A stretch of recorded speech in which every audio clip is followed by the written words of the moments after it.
חייבת להפסיק להשוות את עצמך לאחרות. את לעולם לא תצליחי להיות מאושרת ושמחה מבפנים אם את כל הזמן משווה את עצמך לאחרות. תסתכלי על ההשוואה, תגנבת שמחה. כל פעם שאת מסתכלת על מישהי אחרת, את שוכחת לשים לב לדרך שלך. במקום זה, תעצרי רגע. תחגגי את מי שאת. את הדברים הקטנים שאת עושה טוב. את הדרך שכבר עבר. את הכישלונות שצלחת. את הייחוד שלך. מישהי אחרת לעולם לא תהיה את, כי לך יש את הייחוד שלך. חגוג את עצמך זה אומר לי יש את החוזקות שלי, את היופי שלי, את הדרך שלי, ולעולם אל תתני למבט לצדדים לגנוב לך את זה. נתתי לכם כבר בטיקטוק את הדוגמה הזאת. או סוסים כשרוכבים עליהם, שמים להם כאלה, לא יסתכלו על צדדים וייצאו מריכוז ושימשיכו בדרך שלהם, וככה גם את צריכה להיות. ההשוואה מחבה אותך, חגיגה עצמית תעשה אותך מאושרת. אני רוצה שתתחילי ליישם את זה ואת תראי איך הכל ישתנה. חשוב לי שתזכרי, לכל אחת ואחת יש את מאחורי הקלעים. מה שאנחנו רואות באינסטגרם ובטיקטוק של דוגמניות, נראה לך באמת שזה מה שקורה באמת.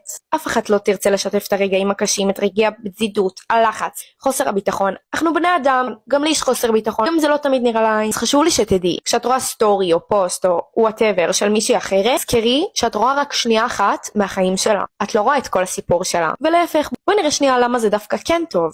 כי ההשוואה הרבה פעמים יכולה להיות דבר חיובי. היא יכולה להפוך להשראה. במקום השוואה שלילית ולקנה, תמשי בזה כדלק. אם מי שהשיגה משהו שאת חולמת עליו, סימן שזה אפשרי גם בשבילך. כל מה שאת רוצה, את תשיגי. לי תמיד יש דוגמה ספציפית שנורא עוזרת לי. תמיד עכשיו חנות תכשיטים שאת אוהבת. כל טבעת, צמיד או שרשרת יפה שם בפני עצמו. פשוט בסגנון אחר. מישהו בוחר בטבעת או שרשרת או צמיד מסוים. זה לא אומר שהתכשיטים האחרים פחות יפים. תלוי בהתאמה ובטעם של כל אחד. אותו דבר איתנו. כל אחת היא תכשיט בפני עצמו. הבחירות של אחרים פעם לא מורידות מהערך שלך. תזכרי את זה.